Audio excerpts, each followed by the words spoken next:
Hey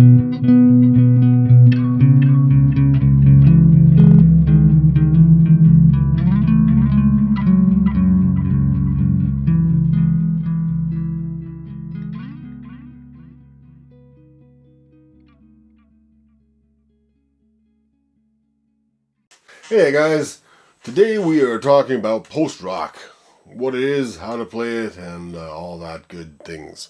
Now, when we say post-rock, we mean bands like Sigur Rós, Mogwai, Long Distance Calling, pretty much anything on the Pelagic Records roster or on Constellation, God is an Astronaut, Coretta,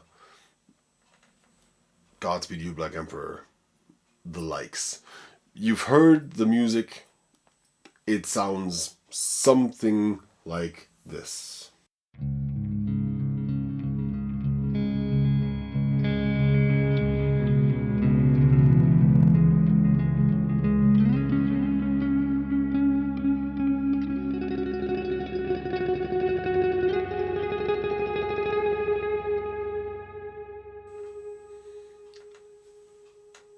So, how do you do that?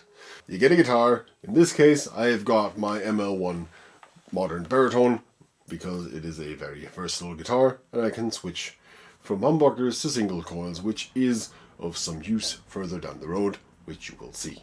But you don't need a baritone guitar. Any old guitar will do. Just grab a guitar. Jaguars are particularly nice for this application, I have found. Don't personally own one, but I will have to change that in the future. Anyways, get a guitar, get a good clean sounding amp. In my case, I'm using the Headrush as always because it is phenomenal. And I have like a blackface Fender sort of amp sim running on there through an IR. And now we get to the part where my friend calls this music R&D for reverb delay. This is what's on here right now. Let's clean this up. No reverb, no delay. The sound is this.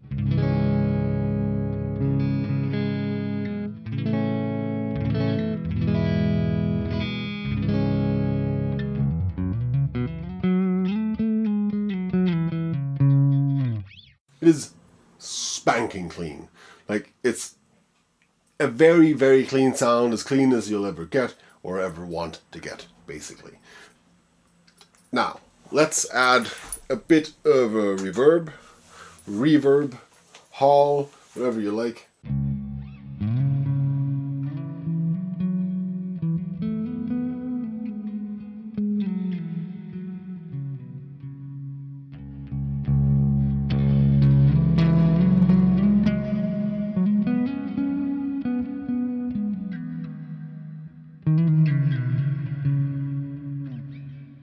You get this sort of sound.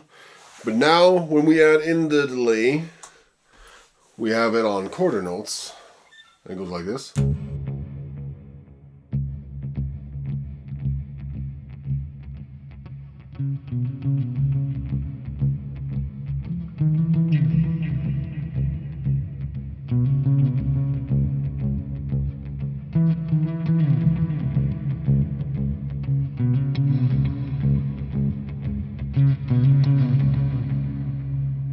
And then you get these sort of swooping chord sounds.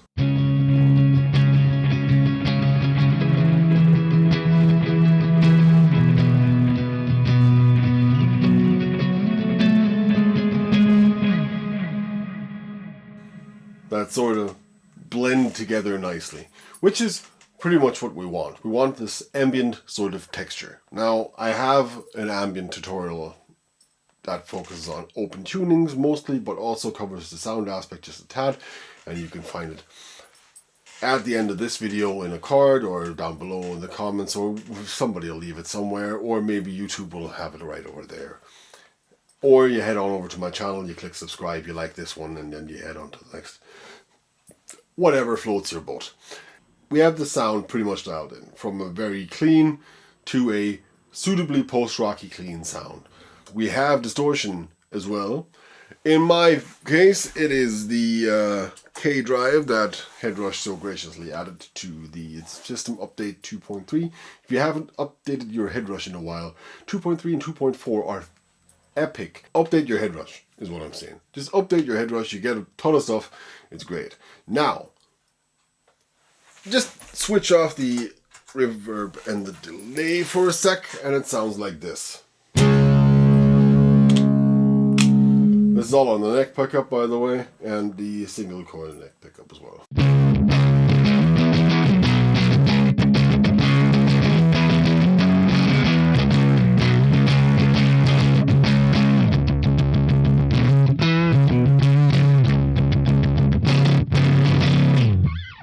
So, yeah, now if we head down to the bridge humbucker, it sounds like this.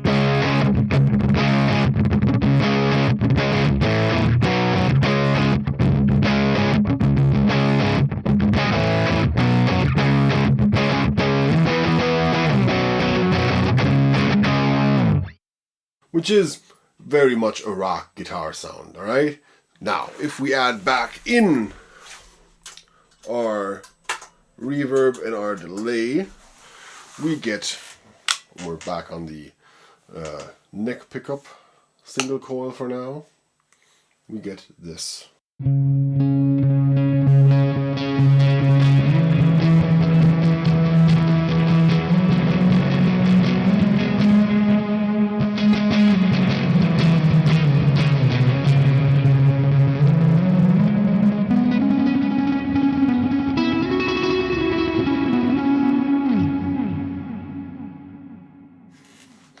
Get this incredibly warm hug of a sound. It's all over the place. And this is a mono sound setup, and I usually go for a stereo setup, as you know.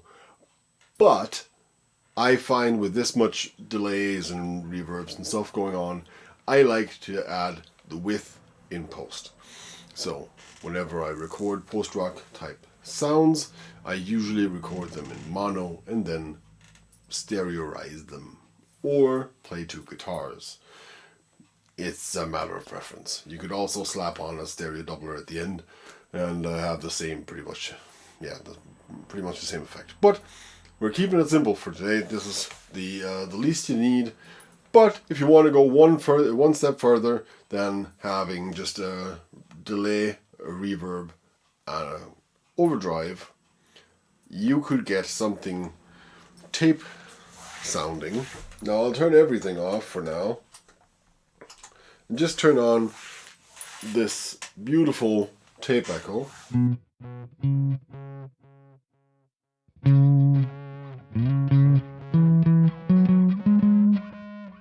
This is what it does in my case. It's not much.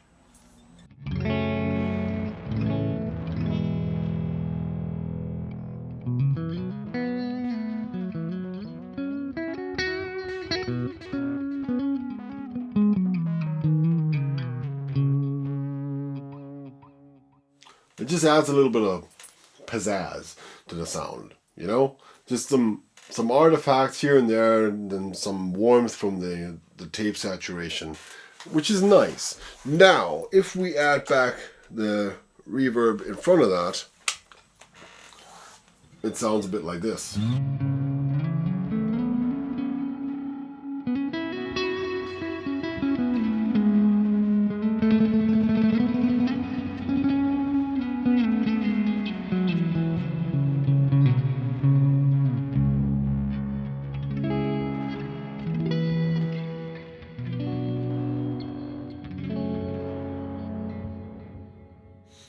Oh yeah, the signal chain is guitar, Headrush.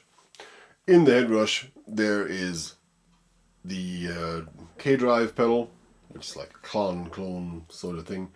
Then the amp head, then we got the delays, then the reverb, then the amp sim, or in that case an IR, and then the tape, which makes it sound like this, with only the reverb and the tape echo on.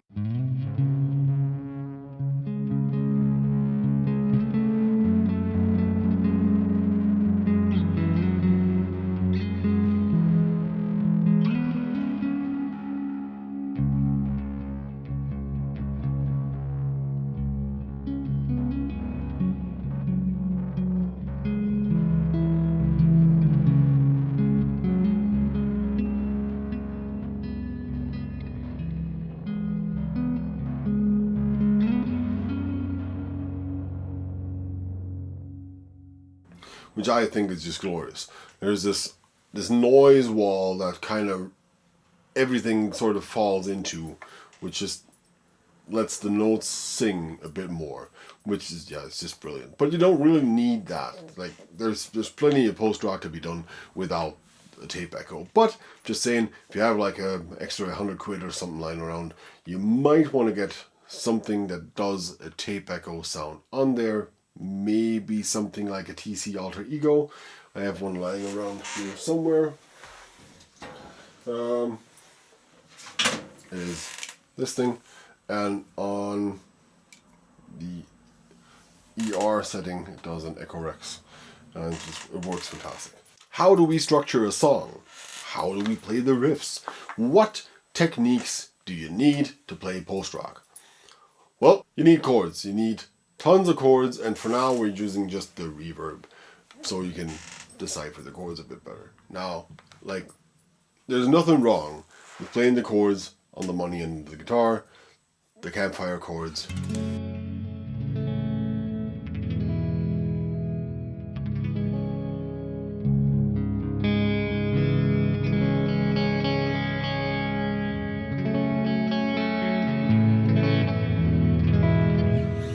They sound great. Anything will sound great in this sound. You need more interesting chords. So let's pick something.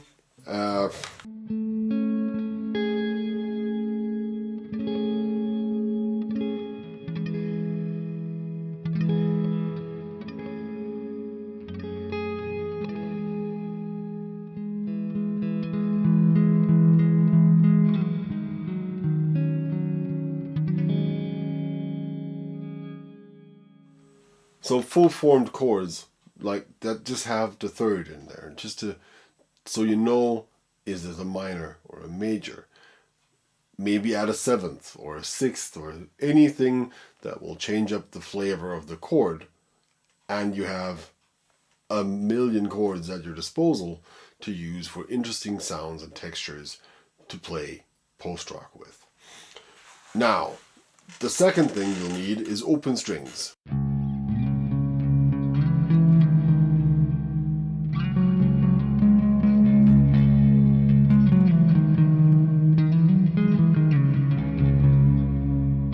Now this is just playing the open B string in this case, which is the lowest string on a baritone guitar. In this case, it's... Forget all the notes I'm saying. This guitar is tuned to C sharp because it's tuned to write riffs for Rage of Somni, which is a band that plays in C sharp standard, so everything is out the window. But you get my drift. Use open strings.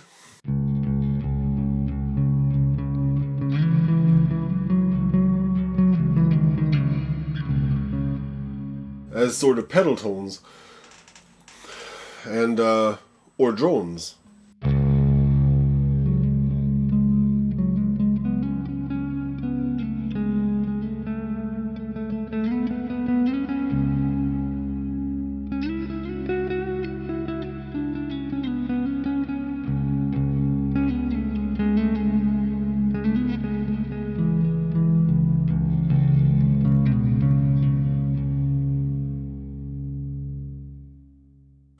And that'll really build up the texture and make it all washy and great.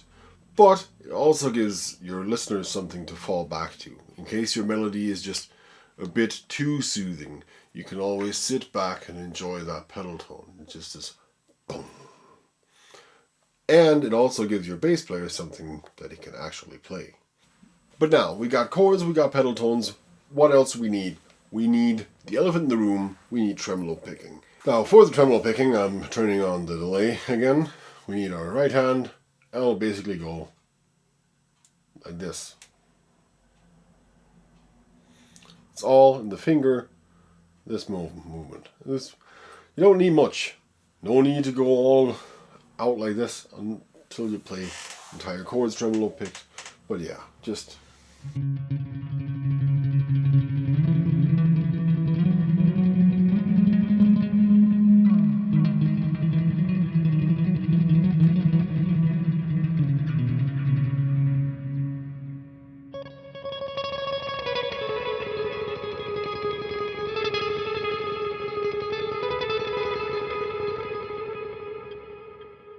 and then just pick a melody. Any melody will do. Add any sort of chord shapes, harmonies, whatnot to that, but an octave lower. It'll sound great. There you go. You have your chorus sort of thing. But wait, song structure. We haven't talked about song structure yet. This is the most important part of post-rock. Post-rock is named post-rock because it leaves behind traditional rock song structure. What we have is build-ups and breakdowns. Now, the way to visualize this is, let me get a drumstick. Usually, pop songs look like this. They fill out the frame of the bar, the waveform. It looks like this. Start to finish. There's little to no dynamic range in there. It's everything is maxed out, basically, and uniform. For post-rock and ambient music alike, we don't really want that. We want the form to look sort of like this.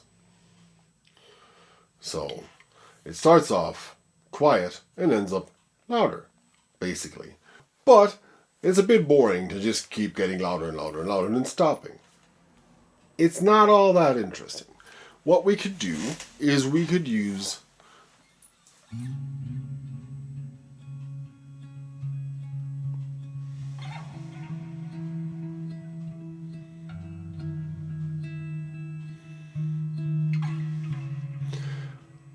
a very quiet intro. Alright, let's give it a very quiet intro. Something like this.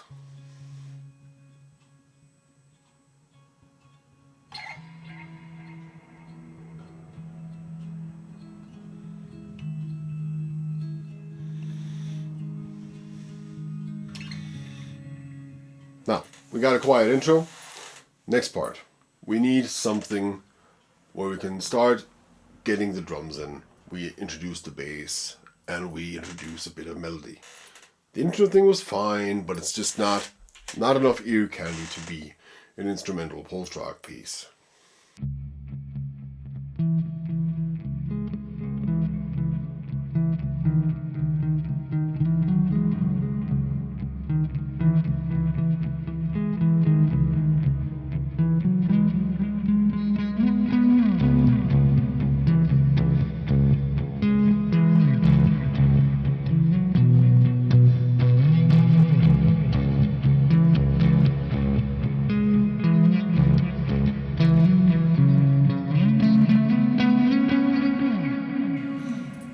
Something like that. Doesn't have to be that, doesn't have to be all that stoppy, doesn't have to be very rhythmic, but I find that for the first build-up, something a little more rhythmic than the intro serves you well. And then we break it down just a tiny bit before we go to the first drop. Let's just use electro vocabulary from now on because it's easier. Post-rock is basically rock music played to the grid of dubstep music. As weird as it sounds. You have a bunch of rise, drop. There you go. Easy as pie. Well now, how do we break it down? Well, you could go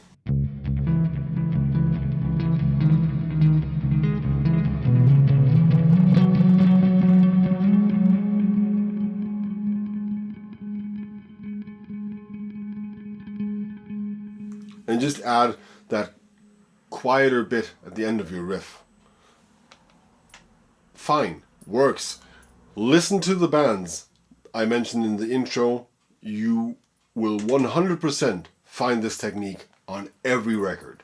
It is tried and tested. It is the thing to do.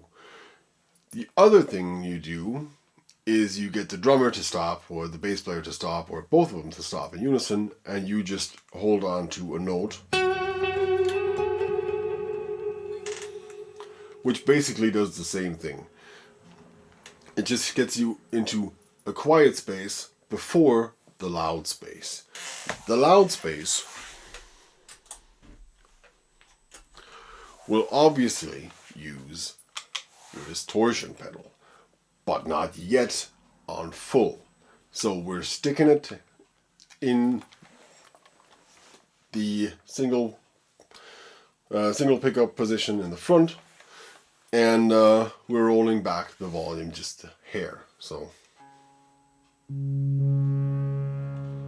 this is full. We want maybe 80% of that. So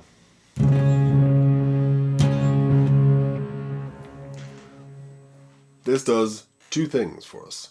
One, it gives us enough headroom to build up onto that first build up with a second build up.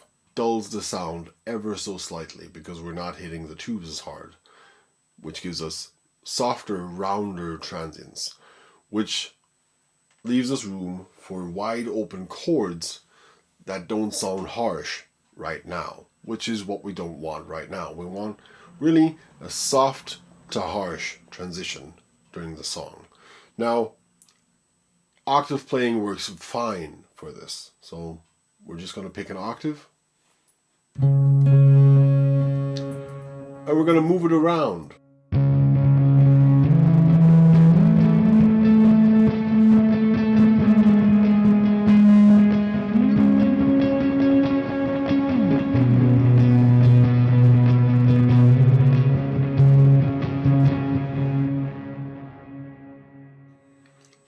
You have to play octaves? Absolutely not. Could you play major chords? Yeah, you can.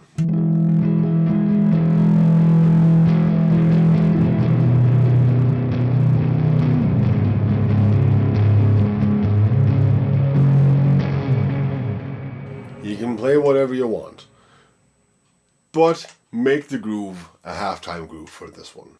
It'll save you more intensity for later.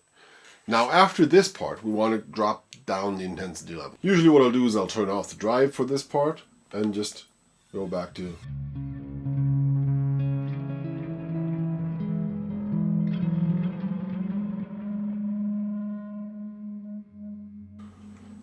to something similar to what I played in the intro. Now, we can either repeat our first sort of verse riff,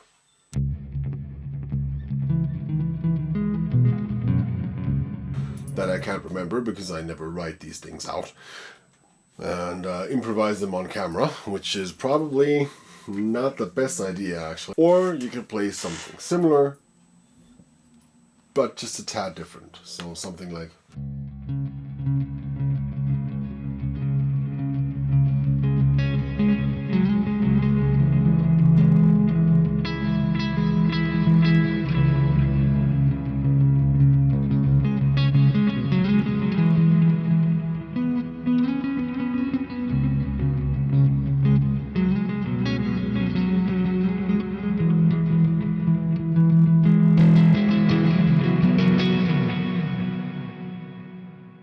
something that has the same rhythmic aspects of the first one, but not quite the same thing, you know, keeping it interesting, keeping it fresh. Basically like house music. In house music, you add something new every 30 seconds to keep the listener engaged. The same is true for post-rock. You add something new with every time you build back up. Where are we building back up to? Well, we're building back up with this sort of riff. We need to break it back down before we head on back into this chorus wash riff. Now, how do we break this riff down? Well, similar to the first one, we could go back to the intro, or we could just have it... You just have it ring out again. Easy, whichever one you like. But make sure the drums have to set out for this one. They cannot play in this part. And if they do, make sure they play a tom groove, something like the tom to bomb. That just hits with an orchestral sort of sense. You know, those big timpani drums that just go brrrr, something like that. Make sure it's nothing more than bass heavy. No cymbals, no washes, no nothing. This is our final piece. It is the biggest part that we have in this track. We're obviously turning up the guitar all the way. We're obviously going to the bridge pickup, and yes, we're engaging the humbuckers. And yes, we're stomping back on the drive, but also if you have it, this is the time where you bring in the echo just to give everything this sort of destroyed vibe where the intensity is just through the roof. Now, our riff will be the same as in the first one, but we will layer it with something else. Now, if you're a 2-guitar band, that's cool. Just have your second guitar player play the melody on top of that. If you're a 1-guitar band, you might have to pull a trick and loop a riff here or there. But hey, that's what looper pedals were invented for. By the way, the Headrush has a looper pedal built in, and it's fantastic. Now, we had something like this.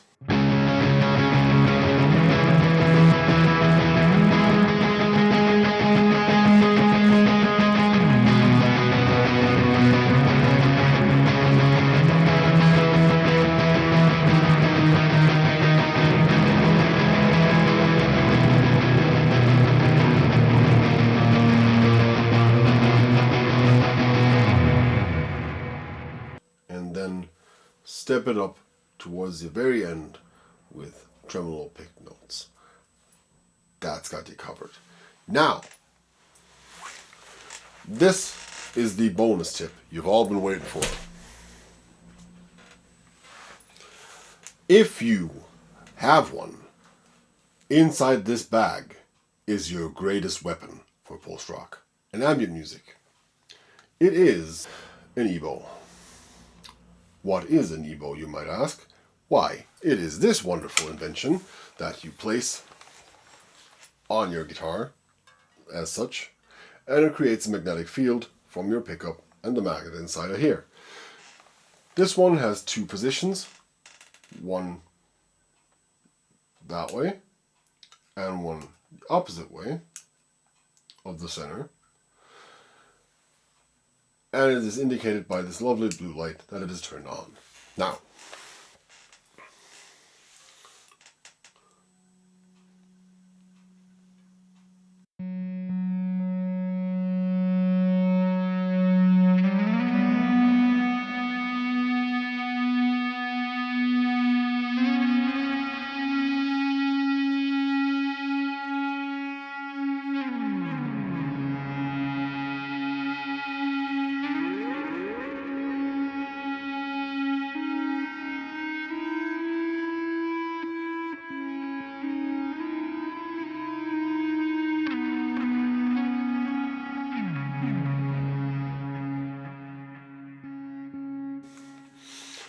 this is the regular side, where it goes and does exactly what you're doing, exactly the note that you're playing, and will sustain it forever.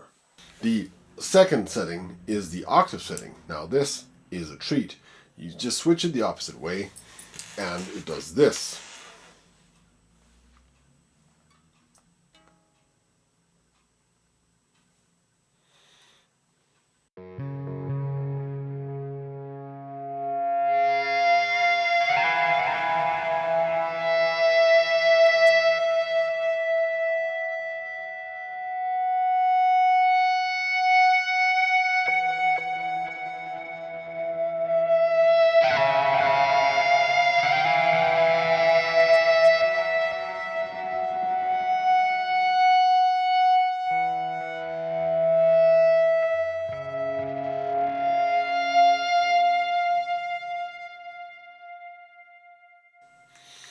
And you get this overtone rich sound that is just overtones, no fundamentals basically, and just keeps on going forever on top of everything else.